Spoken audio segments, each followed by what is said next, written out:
Jerry. And who's that with those nice ears and the iPad? Do you have what's your name? Crystal. Crystal. Okay, Crystal. We have Crystal. And who else? We've got David.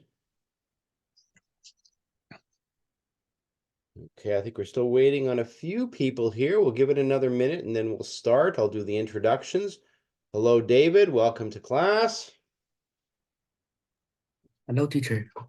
Hello. Okay, Sherry, camera working today, Sherry? It's good when I can see those smiling faces. No camera today, Sherry? Okay, so I think we're waiting on a couple of people. I believe we have a Beverly and a Vicky coming. And Stephen. Let's just give them one more minute and then we'll start. I'll do the introductions and tell you a little bit about what this class is going to be about.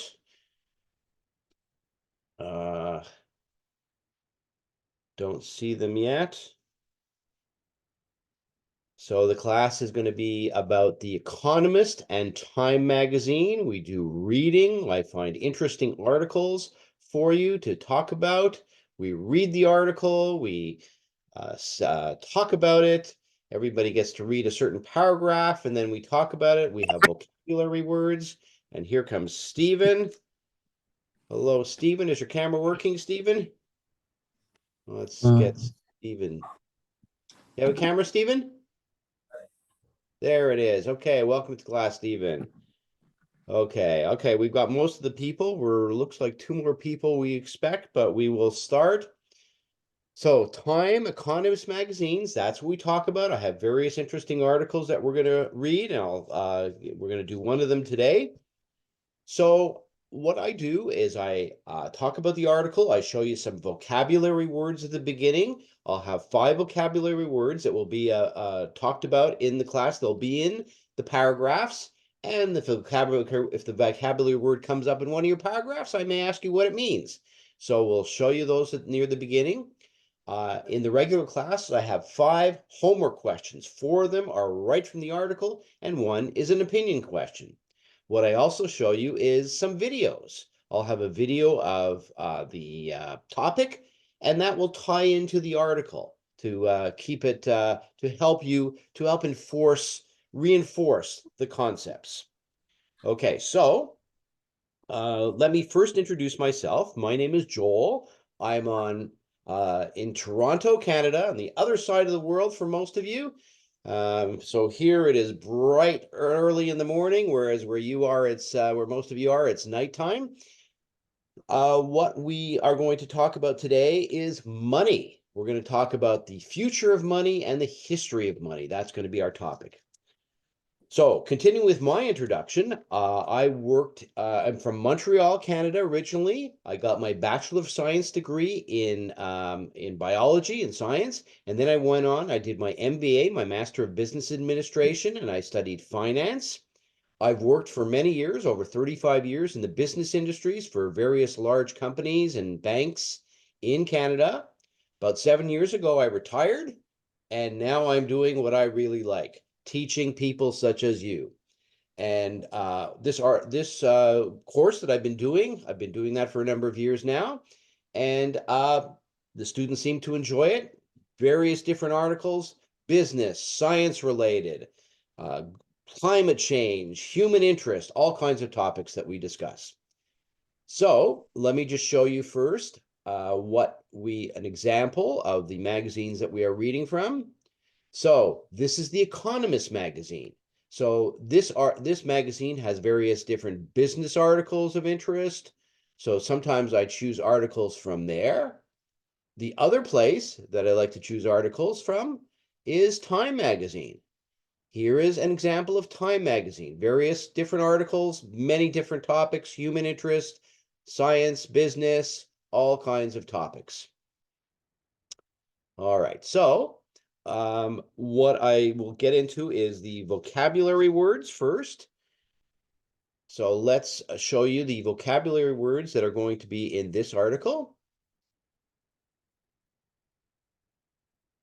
Okay, so these are 5 words that will be in the article. Number 1, what I'm going to do is highlight the words and read them to you. So if you can take a picture of them or take notes, whatever is the best way for you to remember them.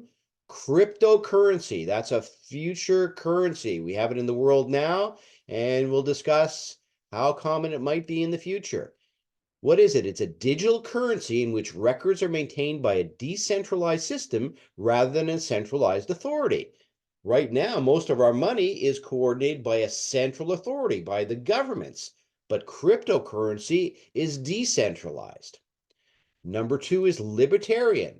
That's a supporter of a philosophy that advocates minimal state intervention in the lives of citizens. So some countries have libertarian, where the government is less involved. And that's the way cryptocurrency is. 3, stablecoin. Stablecoin is a cryptocurrency designed to have a stable value through having a regulated supply. So cryptocurrency can go up and down in value, and that's the concern some people have. You can make a lot of money with cryptocurrency, or it can go down. So stablecoin is a kind of cryptocurrency that has a stable value. 4 is bankruptcy. You've probably heard the word bankruptcy, unable to pay outstanding debts. So if you go bankrupt, it means you cannot pay your debts. Number 5 is parlance. Parlance is a particular way of speaking or using words. So for example, in my country, when I want to go from the bottom floor of a big building to the top floor, I take an elevator. In Britain, they use the word lift. So we have a different parlance. So those are the 5 vocabulary words. Please note them. In our regular classes, we'd go through all of these words. We may not reach them all in this article, but please note them so that you are aware of them. Okay. So, all right. So now what we do now is we do the introductions. I've introduced myself. Now we're going to do our introductions. So I want to just get to know a little bit about you. I know some of the city you're coming. What I like to ask the students is the name, grade, and an activity that they like to do in the spare time. So let's start with Dorothy. I know you're from Beijing and you're in grade 6. Can you tell me an activity you like to do in your spare time? I love playing the piano and hiking the mountains with my family in my spare time. Piano and hiking. Okay, great. Yeah. Now, next, let's go to, who do we have here? Vicky. How about Vicky? Okay, you tell me the city you're in, the grade you're in, and an activity you like to do in your spare time. My name is Vicky, and I'm in the 4th grade. I like to play tennis and singing. Tennis and singing. Oh, I like tennis. My wife likes tennis. We like to watch the tennis on TV. Do you watch tennis on TV, or do you just play tennis, or both? Vicky, do you both? You watch tennis and play tennis? I sometimes watch tennis. Okay. All right, good. All right, thanks, Vicky. David, city, grade, and a thing you like to do in your spare time. Hi, teacher. My name is David. I'm 7th grade. I like to play basketball with my friends in my free time. Basketball. Okay, and what city are you in? Liaoning. Say it again. Shenyang. Liaoning, Shenyang. Okay. All right, thank you. And let's see, Stephen, city, grade, and activity you like to do in your spare time. And I live in Guangzhou, and I'm grade 6, and I read books in my spare time, and also I play with my friends. Hey, reading books. I like to hear that you read books because this is a class in reading. Okay, so let's see. Who else do we have here? Crystal is next. Okay, Crystal, city, grade, and something you like to do in your spare time. My name's Crystal, and I'm in the grade 4. My city is in Henan, Zhengzhou. which is a famous place for the Shaolin Temple, and the Taiji. And the nearby Luoyang is the capital of about 12 dynasties. My favorite is like sometimes play with my cat when I'm spare time. Tennis, reading, playing piano, etc. I love all of those. Okay, great. So lots of activities. Thank you for the description of your city. So maybe that would be a good place to visit for somebody who's coming from outside the country. You have lots of tourist attractions, it sounds like. So thank you for that good description. Okay, did we get everyone? We got, so we don't have Beverly yet, and we don't have Sherry. Those are two people I think were coming. We don't have them yet. So if they join us later, we will get their introductions. Okay, so we've got the 6 of you. So let us begin. Okay. So what I'm going to do is I'm going to show you the homework questions. Now, this is a regular class. We would, at the end of the class, assign homework. These would be the 5 questions. I'm going to show them to you at the beginning of the class, and then I'm going to show them to you at the end of the class. So here are the homework questions.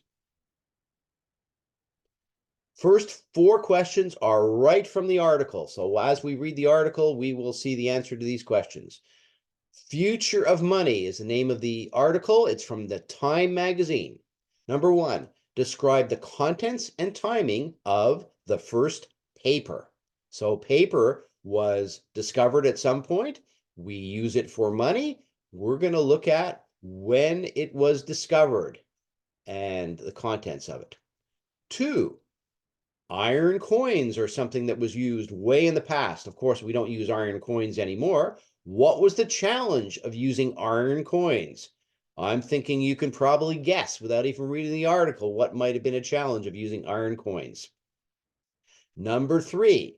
So this is a US article, so it talks about the US, but a lot of things apply to Canada, to China, to countries all around the world. How did the US government prevent depositors from losing money when banks went bankrupt? So that's what would happen. Banks would go bankrupt and people would lose their money. So they had to fix that. How did they fix it?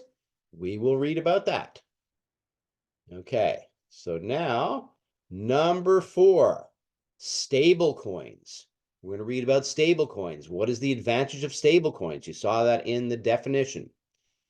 First 4 questions are right from the article. Number 5 is always the opinion question.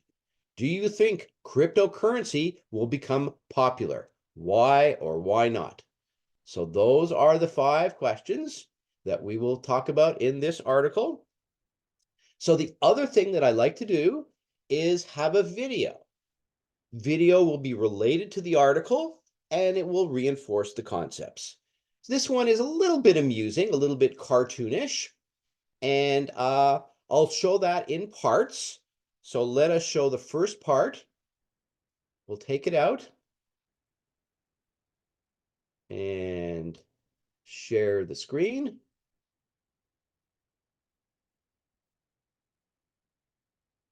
Okay, so this is, we'll watch about a little bit more of a minute of this, of the beginning of this. It's called The Story of Money. So we're going to go way back into history, like we're going to do in the article. Here, the video talks about way back in history, the story of money. The story of money. Imagine living a long time ago, in a time without money.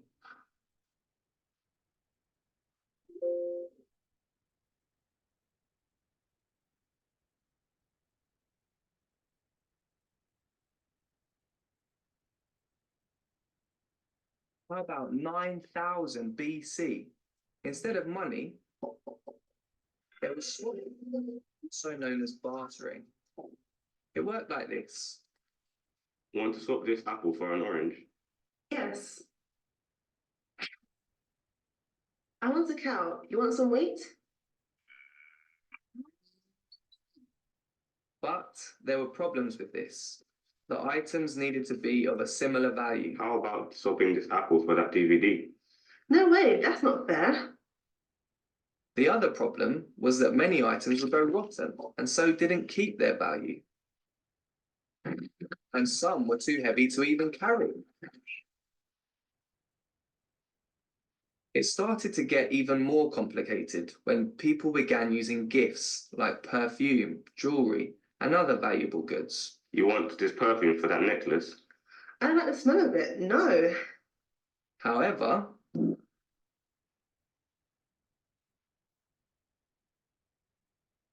in China, they had started using cowrie shells as money. So instead of swapping things for other things, you could buy the things you wanted with shells. Okay, so there's your first clue about the history of money. It started in China. Okay, so we're going to get into the article now, and I'm going to have you each read a paragraph. So the way we do it was we'll read the paragraph, and then we'll discuss it. At any time, if you have a question about something, put your hand up, either using your Zoom hand or your real hand, and I'll stop and discuss your question. So let's get the article out.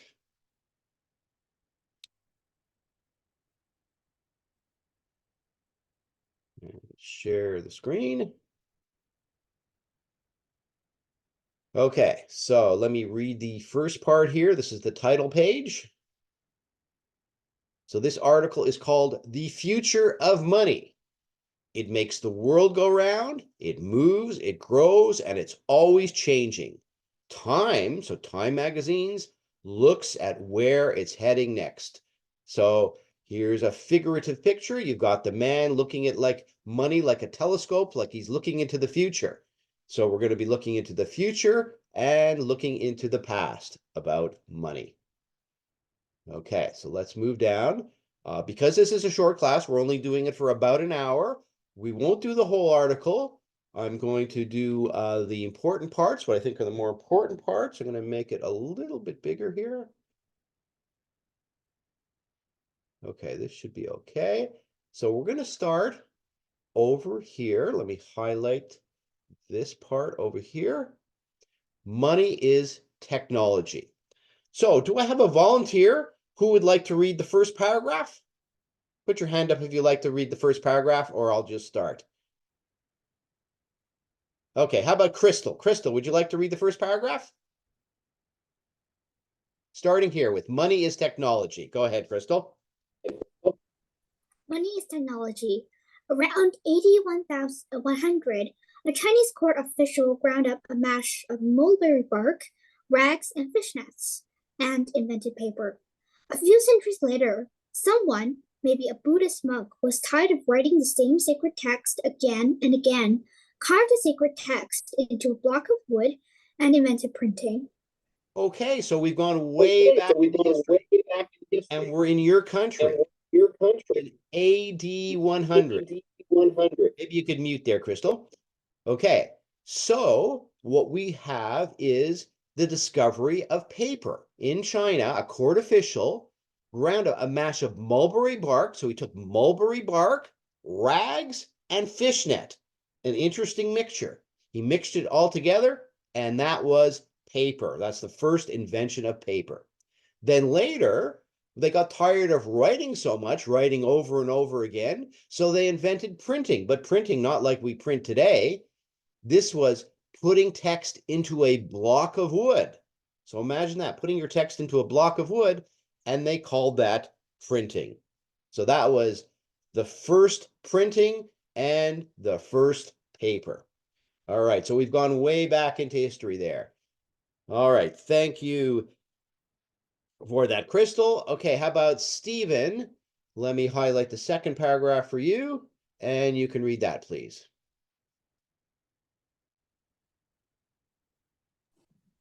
A few centuries after that, a merchant in the capital of Sichuan set out to solve another problem.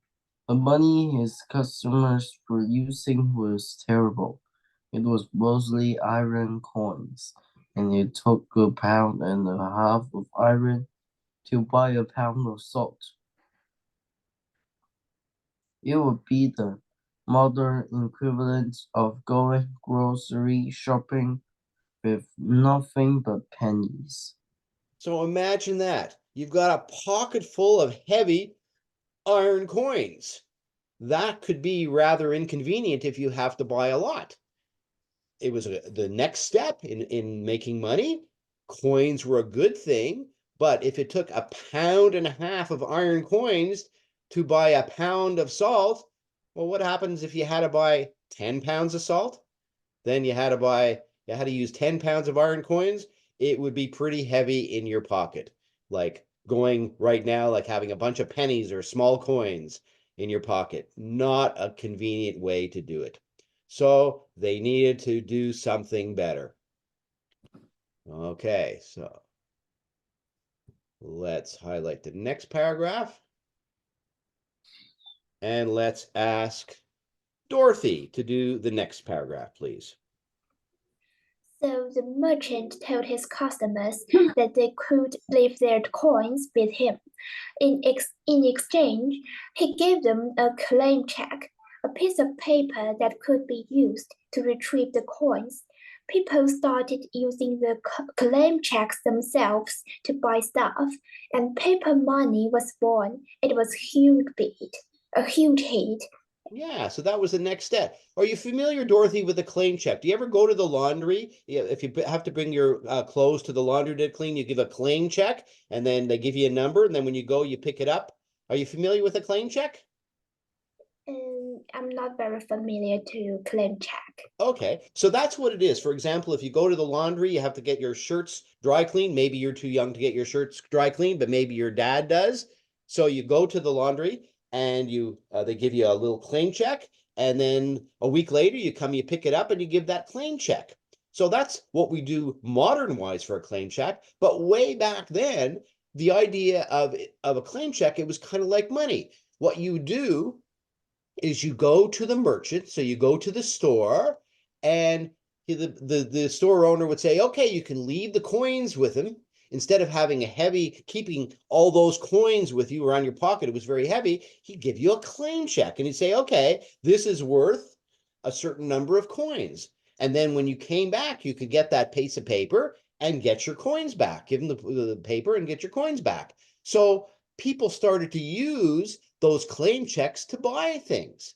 And that was the beginning of paper money. They said, great idea. Instead of a claim check, it's paper money. So that was the beginning of paper money. Okay, thank you, Dorothy.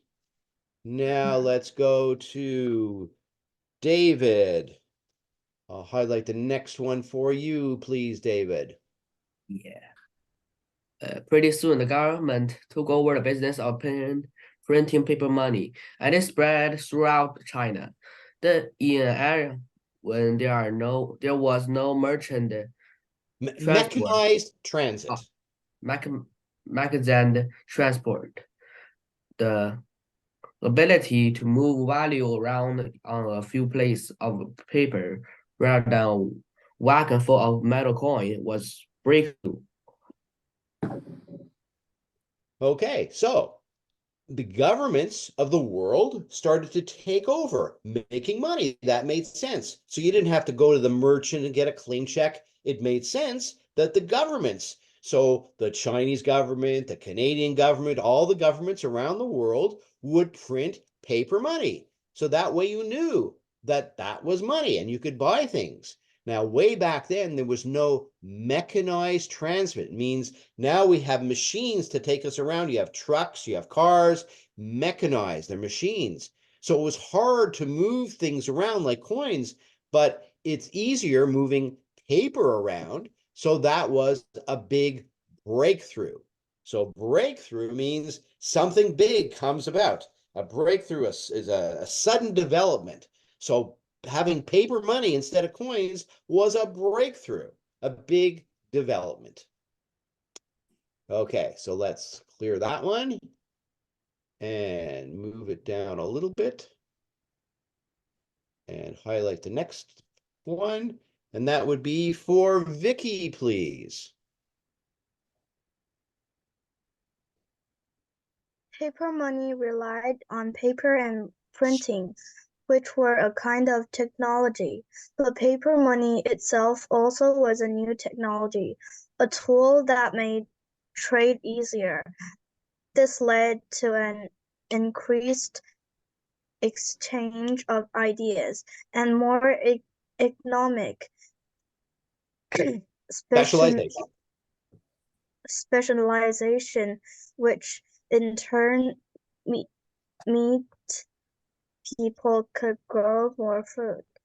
Okay, so paper money, of course, you need paper and printing. In order to do paper money, you need the paper and you need the printing. So these were a technology.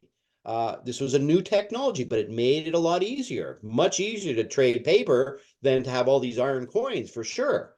And it also allowed economic specialization, so people could specialize. People could grow food. All right, let's clear this, and we're going to move down to finish your paragraph, Vicky. Let's clear this, move down, okay, and highlight this over here. Okay, Vicky, can you finish your paragraph? You said grow more food and... Oh, can you unmute, Vicky? Unmute. And make more stuff paper money, help China to richer, help China get richer. At the same time, that new technology came with risk. It means rulers could print lots of money, which sometimes led the ruinous inflation. Yeah, ruinous inflation.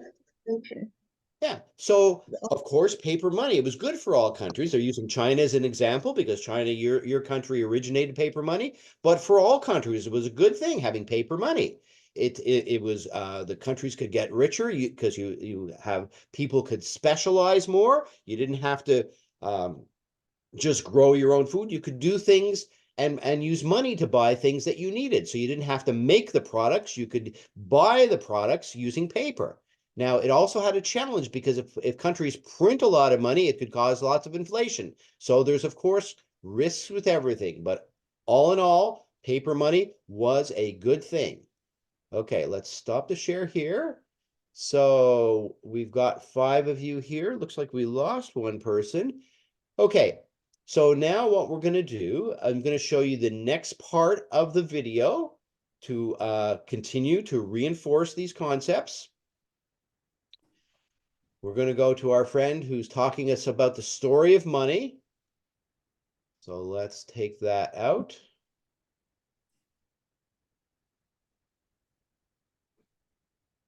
Share the screen.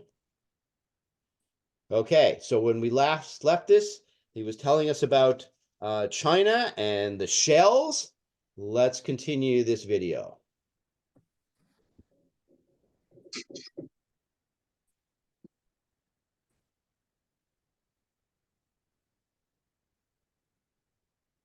But no one in the West knew about this, because back then there was no social media, internet, TV, or telephone to communicate.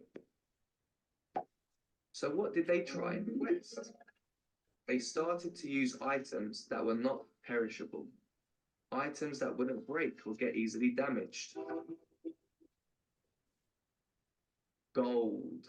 But gold was too heavy to keep on you and carry around. But what if it was a little smaller? In 200 AD, coins of precious metals were made.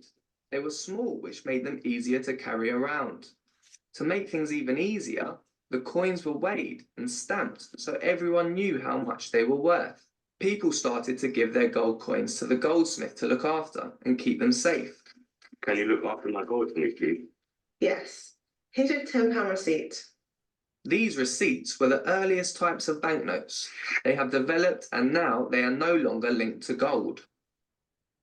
Okay, so that's the idea we talked about in the article, where it was like a claim check. You change your money and you got paper money in return for whether it was gold or coins. Okay, so everyone's had one turn to read. Let's make the second go around, go back to the article, and we will continue. Any questions so far? It's all clear?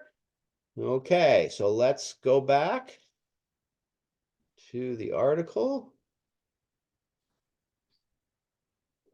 Share the screen. Okay, and we'll highlight the next one. Okay, so now we move to the current, and let's go back to Crystal, who started us off. Crystal, tell us about new technology. Today, new technologies allow us to move money using the supercomputers in our pockets. In the coming years, technology will drive even more dramatic changes in money. As the full impact of cryptocurrencies becomes clear, like paper money, these new technologies will continue to bring new opportunities, efficiencies, and risks. Okay, so our first vocabulary word is cryptocurrency. Remember what cryptocurrency means? Cryptocurrency means a digital money, but it's not in the care of a government or a specific company, that it is online, like a bit of online money in our phones in our pockets that we use today in many countries, especially in parts of Europe and Asia. Okay, thank you for that good definition. Over and above what we said. Mute because there's a feedback there. Okay, thank you for that. So that's the idea. If one of the words in the vocabulary words in the paragraph, I could ask you what it means. Crystal gave an even bigger definition than what I gave. So thank you for that additional information, Crystal. So what do? We now move money using those supercomputers in our pocket. You know one of these? This is a supercomputer you have in your pocket, right? Yes, that's yours, Crystal, right? We all have those supercomputers. You know, when I was your age, you know what a computer looked like? It was a giant machine that filled a whole room. That's what a supercomputer was. Yeah, I'm old, but back then, that's what a computer was. Now, this little machine is a supercomputer, and it does the work. It does even more than that supercomputer could do when I was your age. So that's how technology has advanced. So we can use these supercomputers to move money, to transfer money, to do our banking. It's rather amazing. And we will use that as cryptocurrencies grow. More and more people might want to use their cryptocurrencies, move it around with their supercomputers in their pocket. So just like we just discussed how paper money was a big influence many, many years ago, and it changed how society works, cryptocurrency could also bring these changes, more opportunities, more efficiencies, but at the same time, more risks. With opportunity comes risk. Okay, thank you, Crystal. Okay, so now we're going to go to the next paragraph, and I'm going to ask Stephen to talk about money is both public and private. First paragraph, please.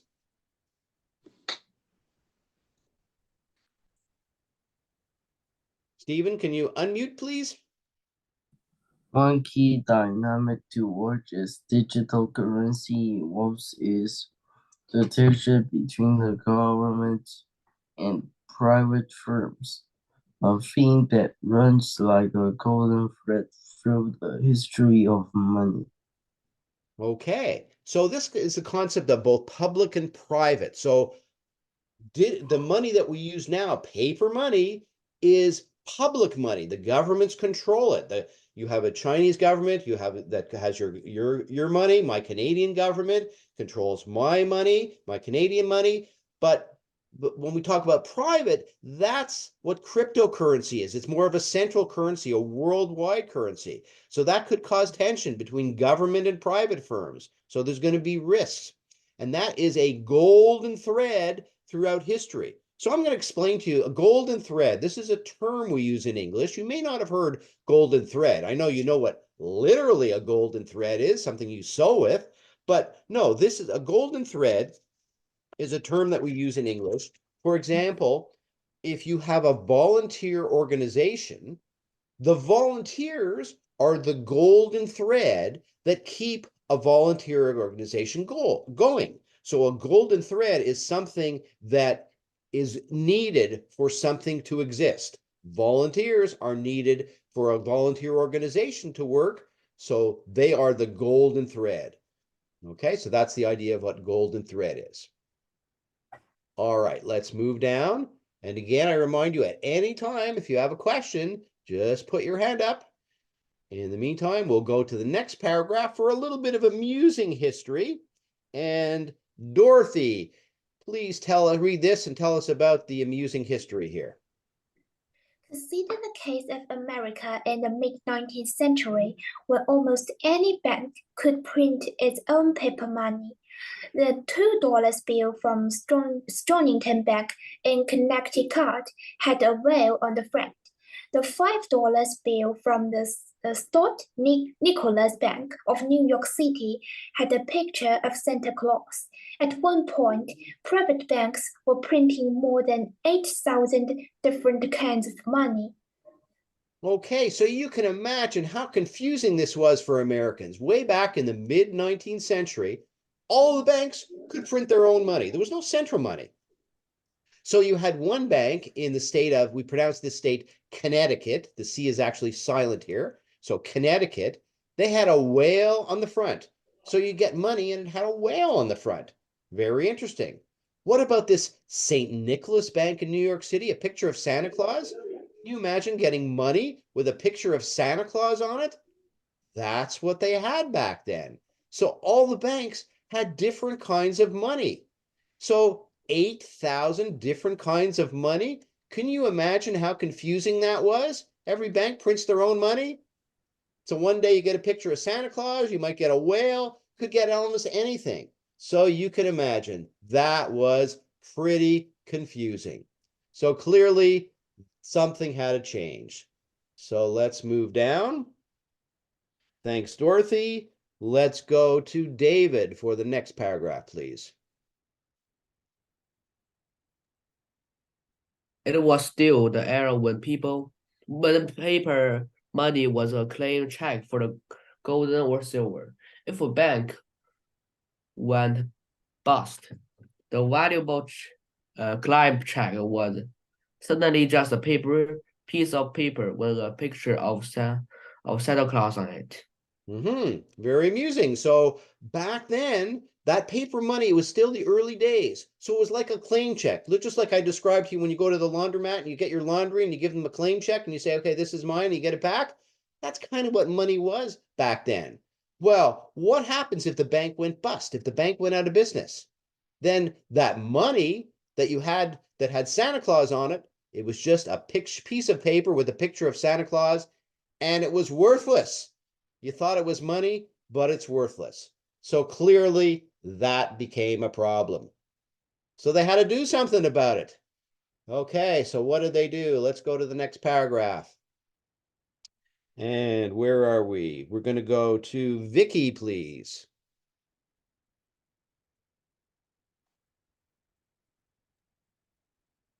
And this present a problem of merchants who faced customers using thousands of kind of money. How could they know which bank were sound? For that matter, how would they tell real money from counterfeit?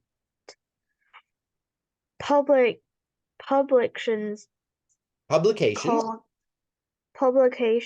called banknotes. Reporters sprang up to solve both problems.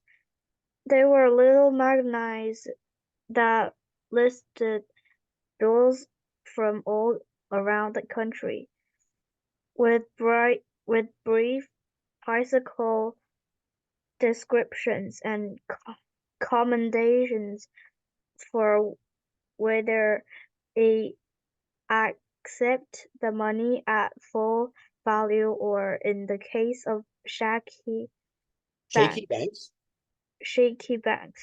at a discount. Yeah, so it was still pretty confusing for the people. a problem for merchants.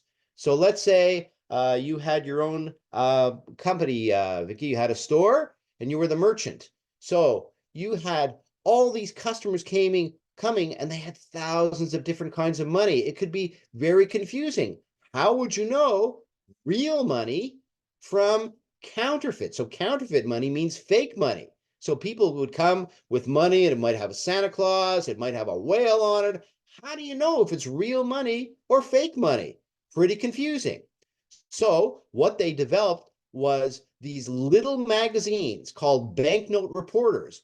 And what they did is they listed the bills from all around the country. So you could go to your magazine. So somebody comes into Vicky's store and Vicky wants to know, is this real money or not? So she'd look at her little magazine and say, oh yeah, this picture of Santa Claus, that's real money. Okay, I can take it. Or, sorry, customer, this money is not real. It's not in my book, so I cannot accept it.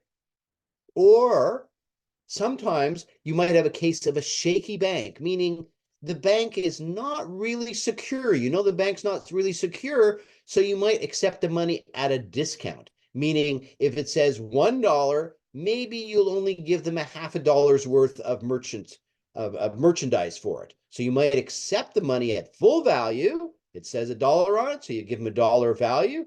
But if you're not sure of the money, you think it's a shaky bank, it's a bank that maybe is going to go out of business, you accept the money at a discount.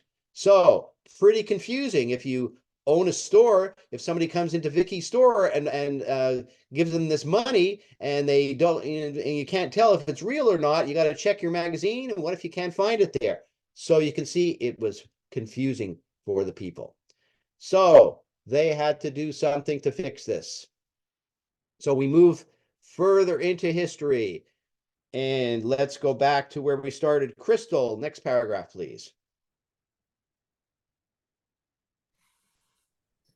The world disappeared around the time of the Civil War, when a new federal tax on paper money drove most of the old banknotes out of existence. But even as the variety of paper money declined, money created by private banks persisted. Okay, so meaning that confusing world where you had all kinds of money disappeared when the federal government, now again, this is the United States, it's probably similar in many other countries, but this article is the United States, so they put a tax on paper money. So if there was tax on your money, some banks might have said, okay, I got to pay tax on my money. Maybe I won't have a picture of a whale or Santa Claus. It's not worth it for me to have my own money. I'll use more the central money. So many of the banknotes came out of existence because the banks didn't want to pay tax on it. So that changed. That changed the kind of money that was there. Okay, so let's see how much we can get on here. Okay, we're going to highlight this. We got paragraph on both pages here. So, okay, let's just do that one. So, Stephen, starting with even today. Even today, banks create new money out of thin air every time they make a loan. This money stored as balances in checking and savings accounts is not so different from the paper money banks used to print.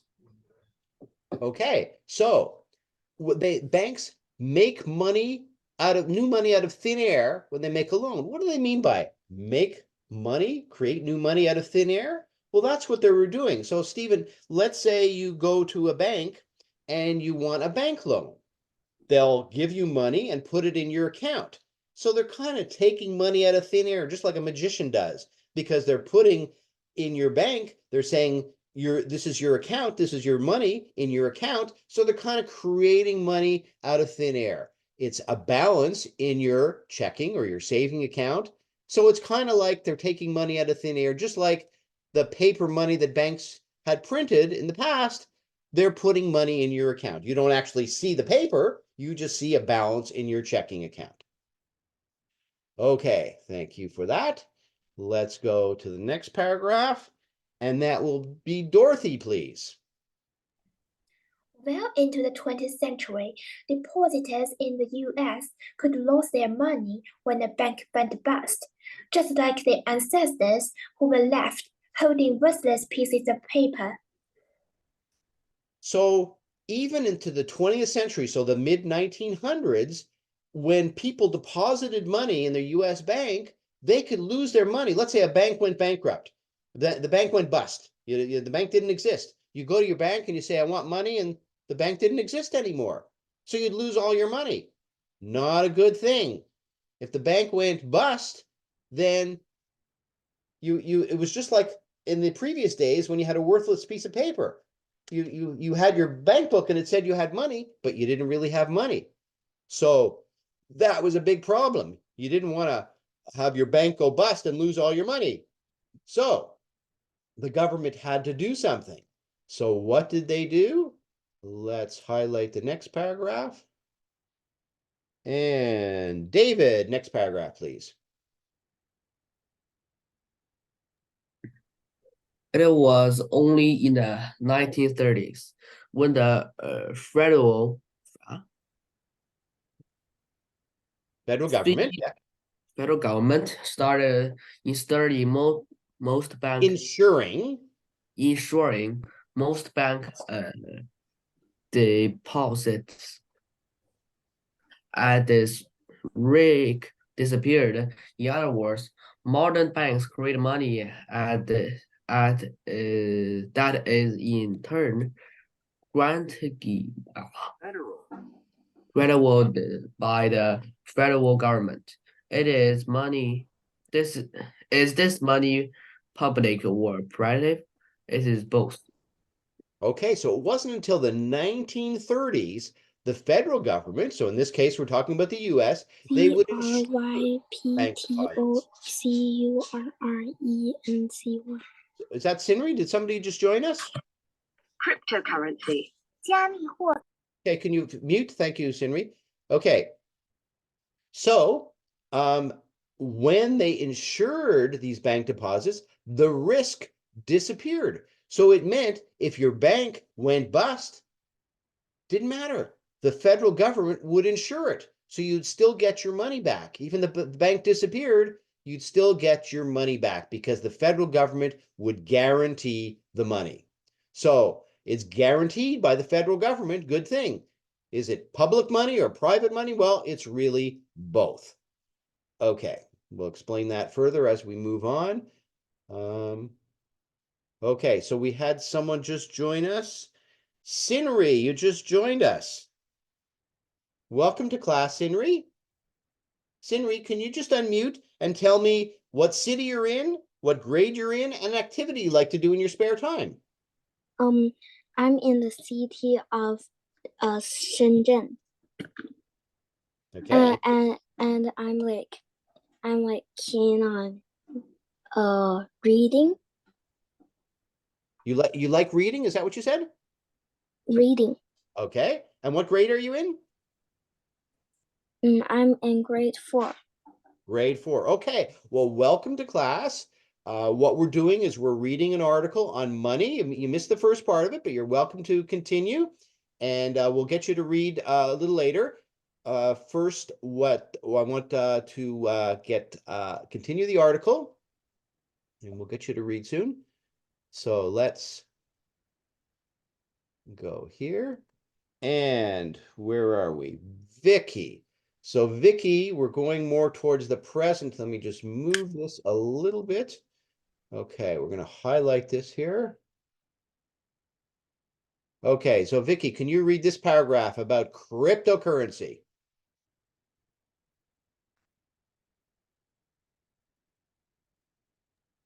Vicky, can you unmute?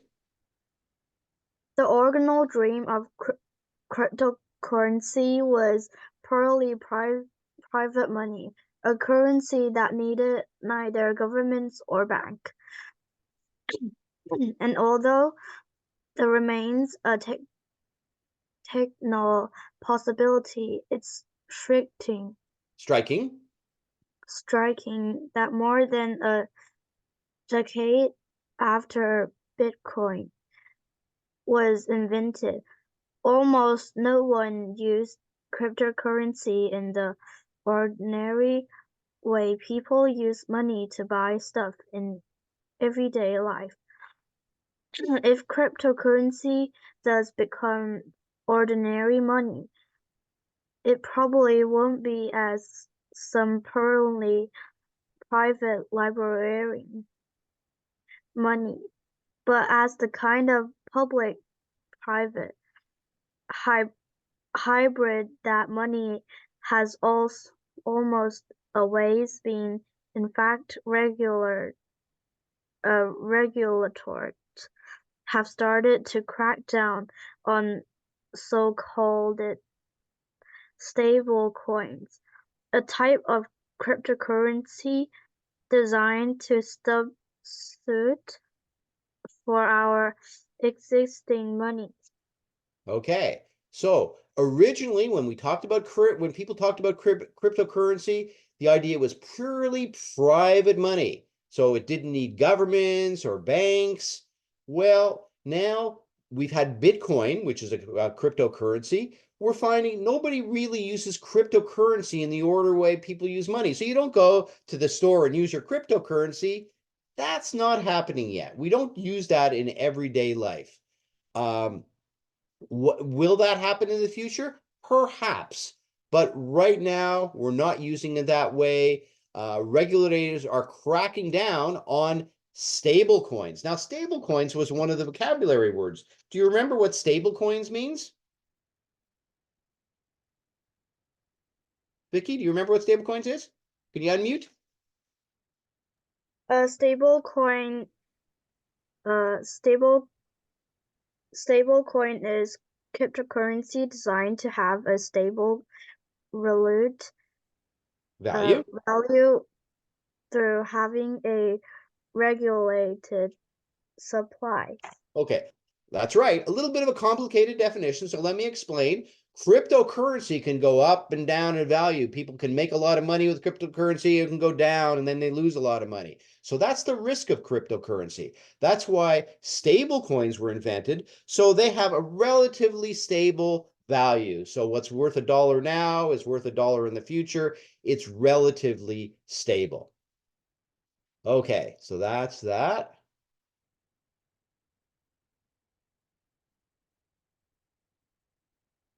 Okay, so we're going to go a few more minutes. We're going to read the rest of the article, and then we're going to save time at the end for, I think Michael might want to say a few words at the end. So let's continue and welcome the new person in our class, Sinri. We're going to get you to read the next paragraph.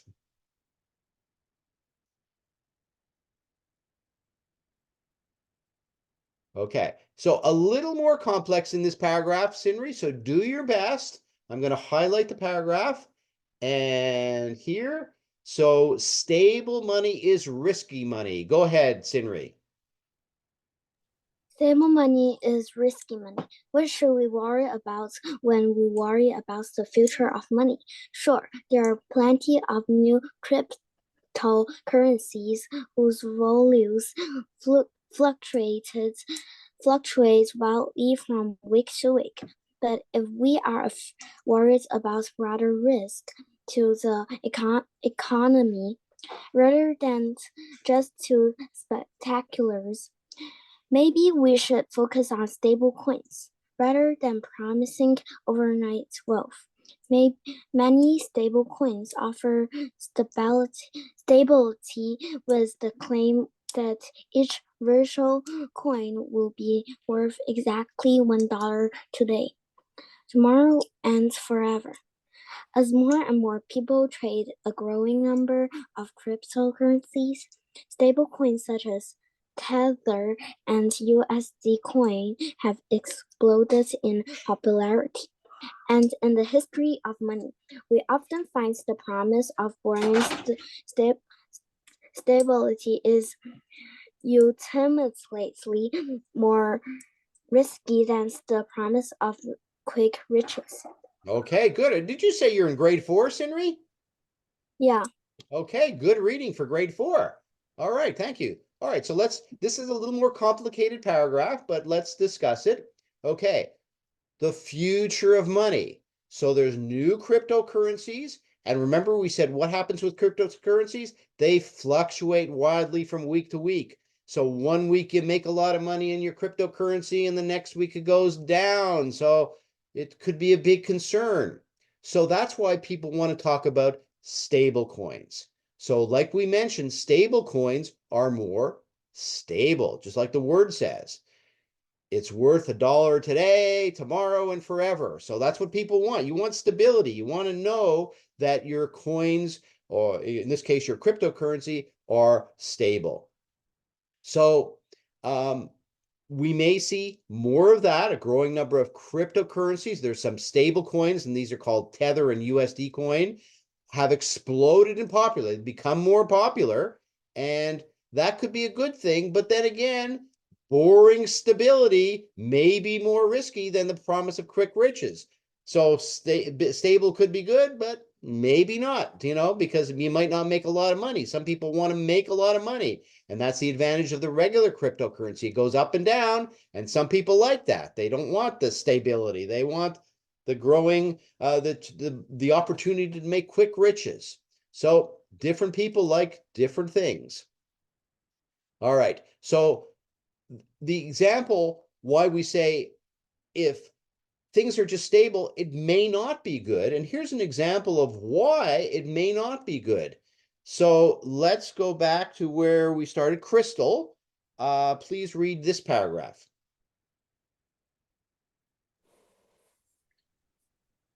Money market mutual funds are a telling example.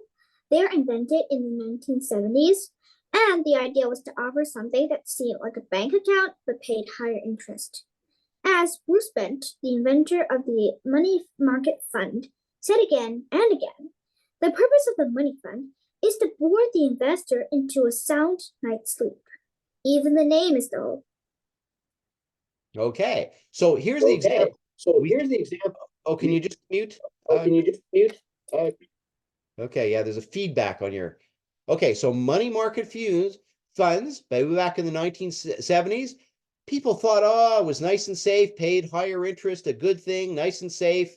So the idea is to bore the investor into sound, nice sleep. So a lot of people invested in these money market mutual funds. Good way to make money safe.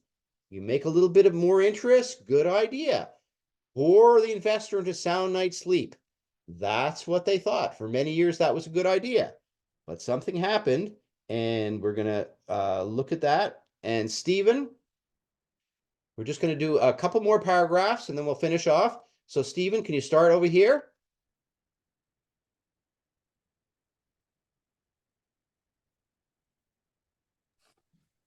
Money market funds works like banks. Investors put money in. The fund then let that. Okay, so money market funds, they were just like banks. They put the money in. Okay, let's clear and move it up. Okay, and highlight here. Okay, and move the money out. Go ahead, Stephen, finish. Move money out. Collected interest and paid some of the interest back to the investors. People and companies put trillions of dollars into money market funds for safekeeping, and it seemed a lot like money in the bank. Put $1 in, take $1 out, plus interest. But unlike bank deposits, they are plus interest. But unlike bank deposit, money market fund investments were not guaranteed by the federal government. Okay, so for many years, we thought, oh, money markets are nice and safe. You can keep your money, just like we're talking about stable coins, it's all safe. Well, money market would be safe, and you put your money in, you get it. But the one problem is they weren't guaranteed by the federal government.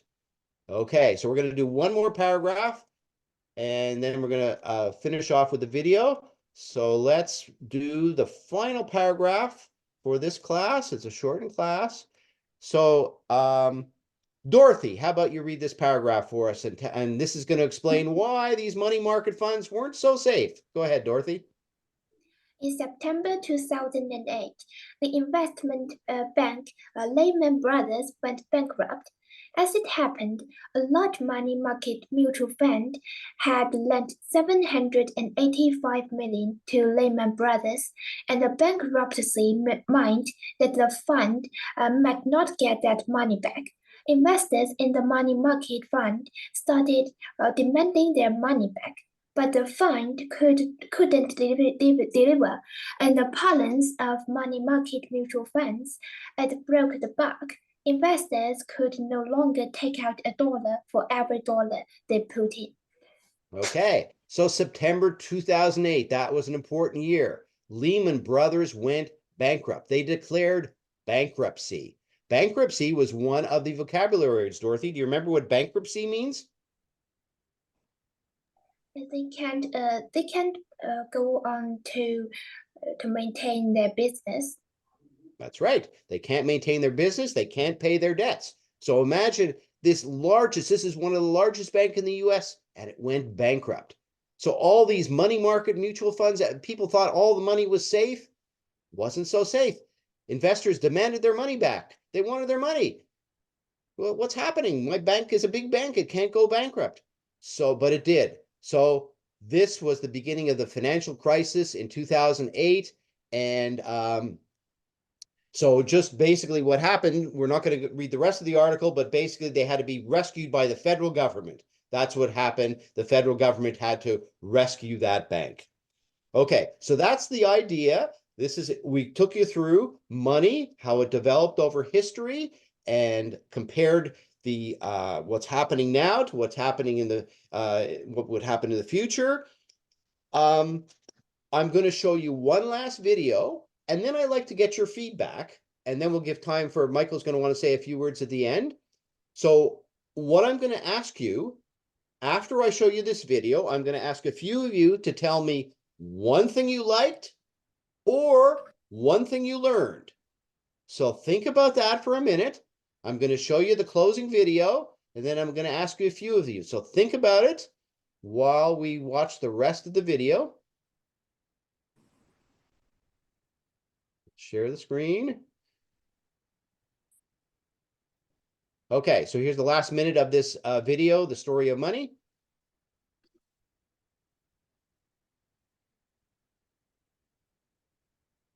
Over time, more and more security features have been added to notes to stop them being copied, as well as getting smaller so they now fit into our pockets. Money has continued to change, and in the 1950s, credit cards were invented. Cards mean that now we don't need to carry notes and coins around to pay for stuff. In recent years, with better computers and internet technology, we don't even need to be there to pay for a product. Most of the money in the world is now, in fact, invisible.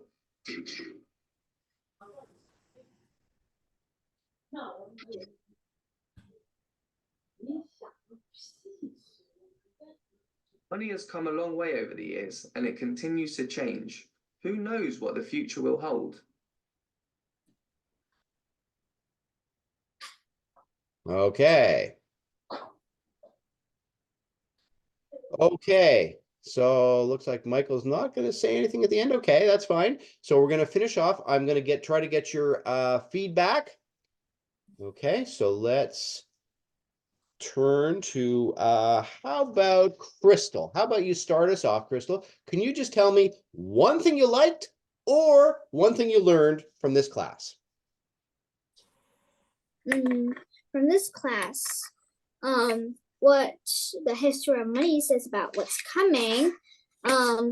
We travel back since to 1,000 or 2,000 years AD, and experienced from cowrie shells to iron coins by the Greeks, to paper currencies by the Chinese and the globe, and then to finally our digital money.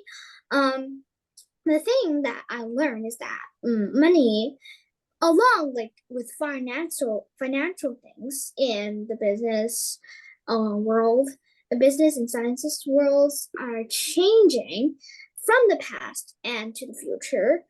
So I guess in the future there'll likely more change. Like in these years, the digital money and our supercomputers in our pocket, I mean our cell phones, are changing because due to the thought of deforestation for paper currencies, and also for the for customers, the digital money is being populated in Southern Asia and Western and Eastern Europe. So digital money, or maybe even invisible money, will keep a main promise in our banks and our homes. So I think that virtual currencies is changing now, Okay, so you see a tomorrow. future. Okay, You see a so future for digital currency. Yeah. Okay, thanks, Crystal. Dorothy, one thing you liked or one thing you learned. Can you mute there, Crystal? And then Dorothy, tell us. I learned the history of money, and I know every kind of money has their own risks, like cryptocurrency and stable coins. They have different risks.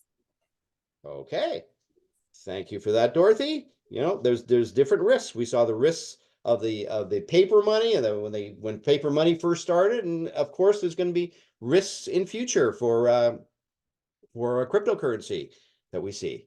Okay, Vicky, one thing you liked or one thing you learned. I learned that what they use for the coins in the past. For example, the metal coins or the paper money. Okay, yeah, what they used in the past. Okay, so let's continue. We have a few minutes. Just now, you've already told me a lot of the main points, but David, do you have anything to add to that? One thing you liked or one thing you learned? From the article, I know that the technology to print the money has been more and more